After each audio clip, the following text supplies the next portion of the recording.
All eyes are on Nigeria. Central Bank of Nigeria Monetary Policy Committee meeting this week, with the Naira's recent movement and foreign exchange volatility taking center stage. Now, the recent volatility in the foreign exchange market has heightened attention on the Nigerian Naira, influencing both local and international stakeholders. Now, the CBN's Monetary Policy Committee meeting, which starts today, is expected to address crucial issues, including interest rate adjustment, foreign exchange management strategies, and measures to stabilize the Naira. Now, let's get some perspective on this conversation. I'm joined by the head of fixed income at Chapel Hindenham, Mr. Oladepo Ajayi. He joins me virtually now. Mr. Ajayi, thank you for your time. It's good to see you again. We saw the Naira drop by 5% from 1,420 US Naira per dollar to 1,499 Naira 32 kobo per dollar at the Nigerian Autonomous Foreign Exchange market. So speak to us about this. So what do you think, if you look at the forward contract, FX derivative depreciating more than 42%, could you provide some insight on the recent fluctuations in the Naira and, of course, the primary factors driving the volatility? Well, thank you very much, Mr. Frank, for having me here this afternoon. Basically, nothing has changed at extraordinary FX market. Basically, the function of the liquidity. And in a small currently, we are currently operating like a system where central bank only come into the market intermittently to actually mediate or to actually intervene in the markets. And as we speak currently, the central bank does not have huge reserve buffer to actually come in regularly to actually supply to the market. So basically, what determines market direction is a function of the interest in the market. And what we are seeing It's Lagos. What we are seeing in the past weeks is basically more of demand than that supply. So we tend to see a lot of people that have pending obligations actually in the market trying to actually meet the obligation.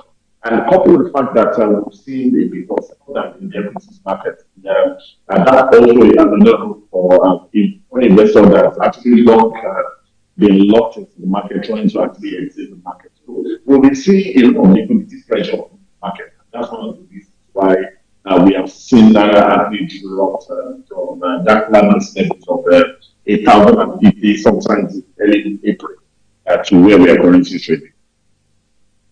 I mean, the CBN has approved in principle, of course, 14 new IMTUs. You saw that last week, to encourage foreign currency remittance inflows. And recall, diaspora remittances fell by 6.28% to about 282.61 million US dollars in the first quarter of 2024, and that's because of the, a result of the CBN reform.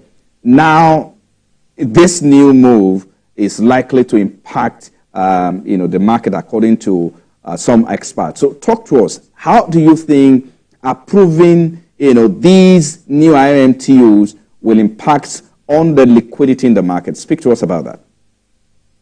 Well, I'm very sure we understand that basically the central bank need to expand the length, and that's what they just did.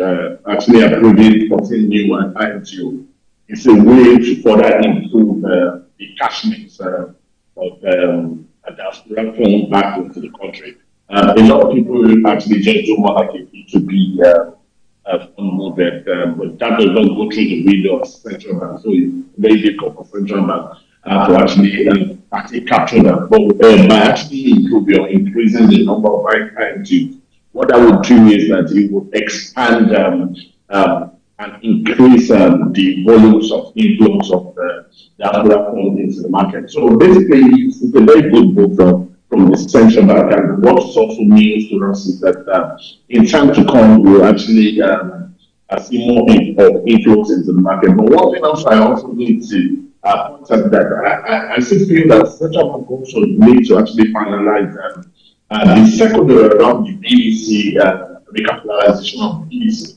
because basically, based on the circular that was released, the activity of the BDC is actually tied to some of these INGOs, because previously, more like BDC will work with some of the INGOs so that they can work hand in hand to ensure that as food comes to the market, it can easily be reported to the central bank. And also, they can also use some of these obligations to make some of these people will actually do some of the obligations that are actually pending in the market. One of the reasons why we have been seeing aggressive pressure on the private markets, also basically the fact that there's a lot of demand, invisible demands that are actually in the market. There are people paying stupid, there's people that want to go on medical tourism, there are people that want to go on vacation, and some of these people, there's no window to actually meet the obligation. So they ended up actually finding solace in the private market, and that we continue to see most of these people actually moving to the private market for solace to actually meet the obligation. And by so doing, we'll continue to see more like a pressure on the private market, which is what we are doing that into what we are seeing in the national union.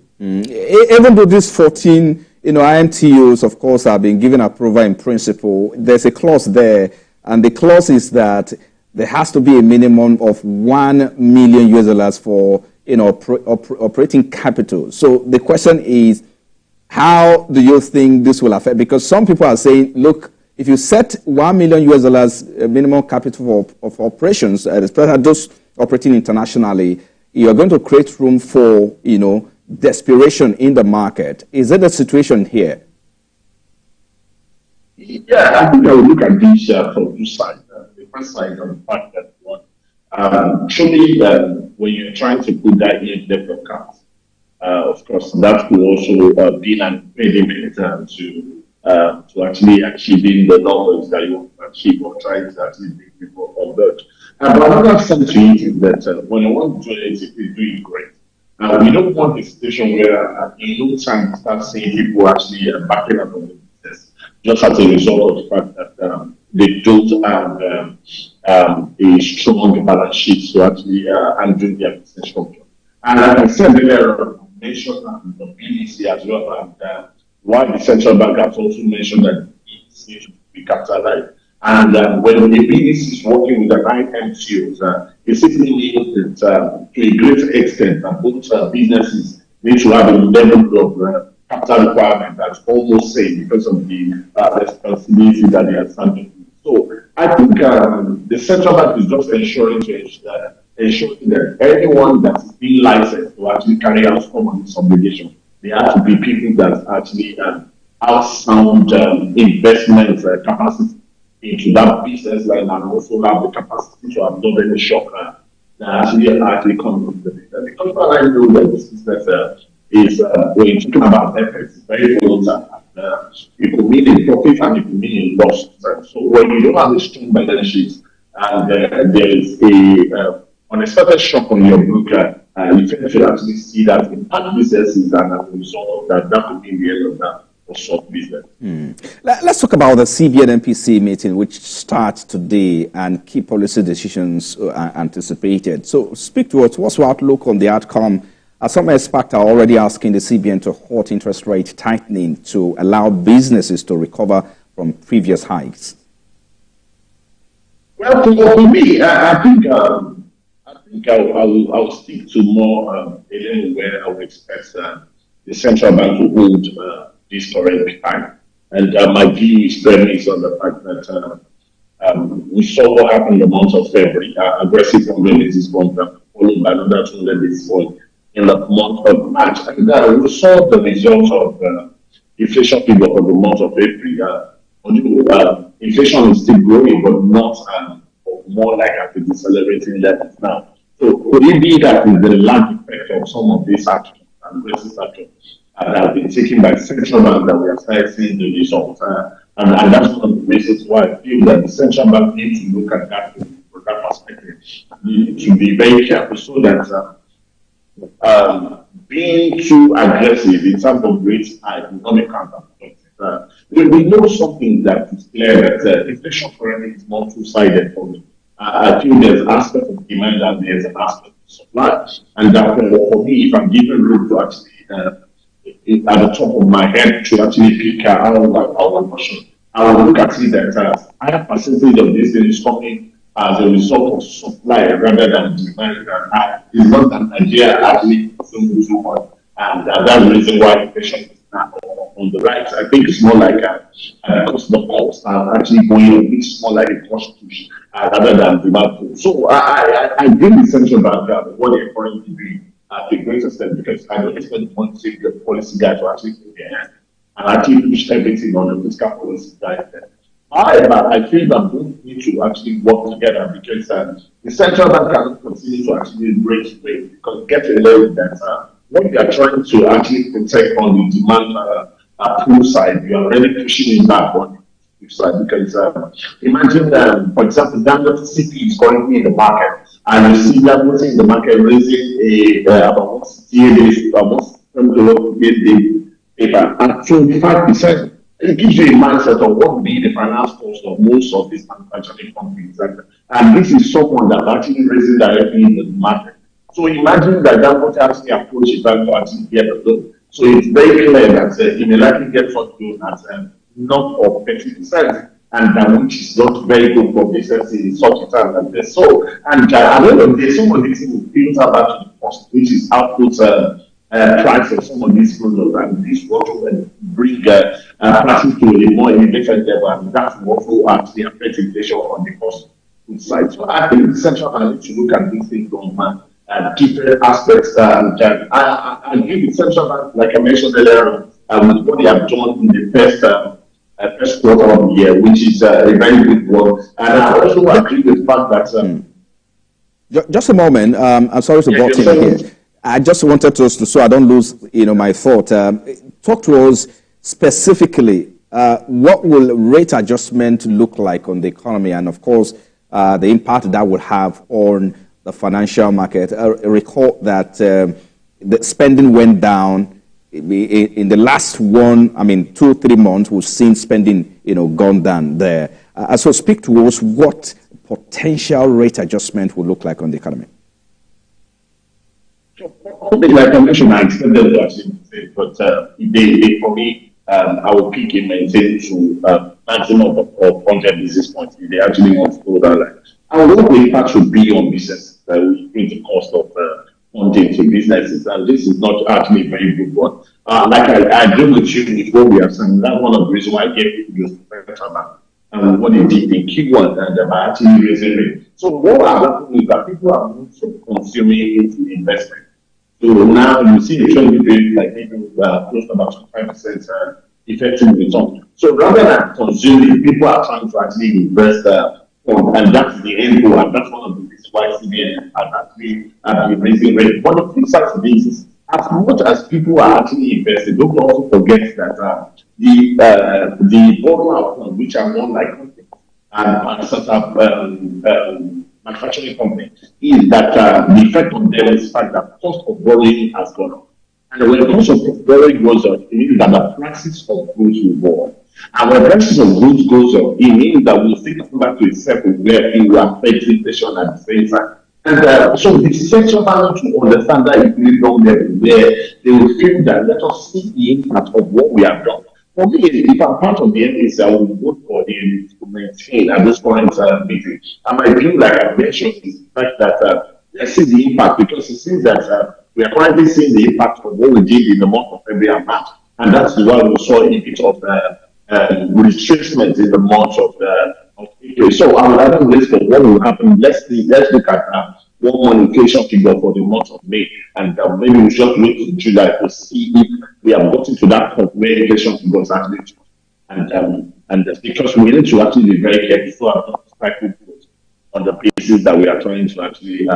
Well said.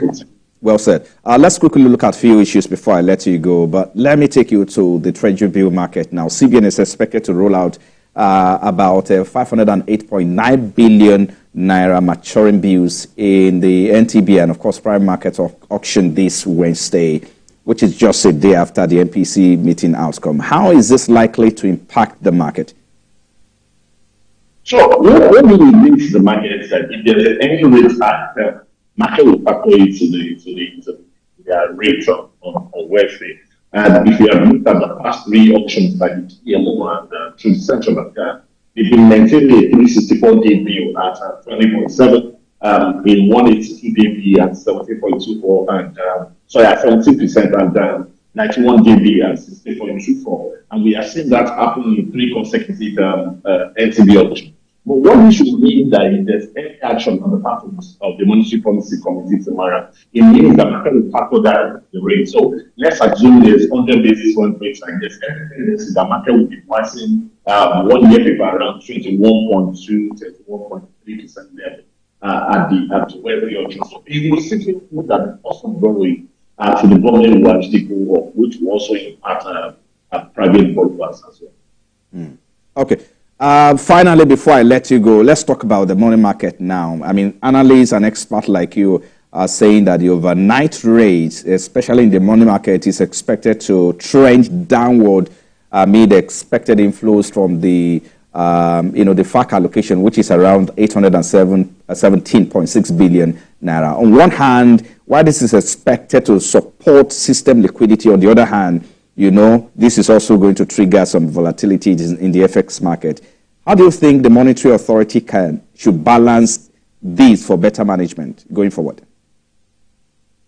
Yeah, Frank. So I think I will still continue to give kudos to central bank, because if you have looked at the past FAC credit, the central bank has found a way to actually manage the level of liquidity to ensure that that's not causing any aggressive volatility in the market. And what we have seen in the past is that we see the situation where by the time the FAC is coming, the market is already in negative of over 1 trillion. So by the time the FAC comes in, it's just like coming into pay a backup that's currently on the ground. So it's not that we are having a fresh inflow that is coming to do any great thing in the market. And we have also seen a situation where immediately there's a FAC credit in the system, you see central bank actually closing almost bills to actually move those that liquidity of the system. And I think that's exactly what we're going to see at this coming this week. Immediately this fact is posted into the economy, I'm very sure that the central bank will be in the market as well to actually close over bills to actually move liquidity. What we have seen in the past months is that we have seen OPR and overnight rates actually trading close to 30%, and that's the function of level of liquidity in the market. And I'm very sure the central bank wants to maintain this level. Even if the central bank decides not to actually maintain, they will continue to actually ensure that there is depth of liquidity in the system, so as to ensure that rates are at elevated level, and at the same time, investments are still very much attractive for anybody to actually come to the market. So I'm very sure the central bank will actually also liquidity for the system to ensure that it doesn't fall further. Well, I think a good place to leave it there. Thank you so much for your time, Mr. Oladipo Ajayi, as a head fixed income at Chapel Hill. Thank you for your time on Business Nigeria.